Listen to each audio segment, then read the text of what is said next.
नमस्कार मित्रांनो, तर आपण इथं कापूस वेचल्यानंतर पुढे थोडं कापूस वेचल्यानंतर ना भोद इथं कापसाच्या उन्हाने खराब होतील म्हणून आपण याच्या जाळी मारली. आपण ते आपलं पलीकडलं शेड मारताना आणि इथं मध्ये भोद टाकले ते.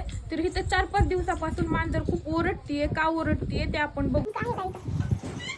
तर हे बघा, हे कापसाचे भोद टाकलेत आपण इथं. साप असला दिसला तर लय अवघड आहे. काय आपल्याला इथं कशाचा तरी पाय दिसतोय, आपण बघूया नेमका आहे काय. काहीतरी आहे ते मध्ये मध्येच चाललंय ते बघू शकता तुम्ही. येऊ काय ती शिट्टी हालत. तर तिथं काहीतरी आहे, तर मी आता दाखवते नेमकं आहे काय बघू आपण.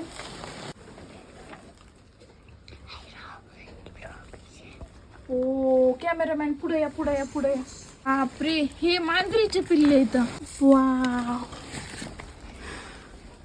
किती क्यूट आहे.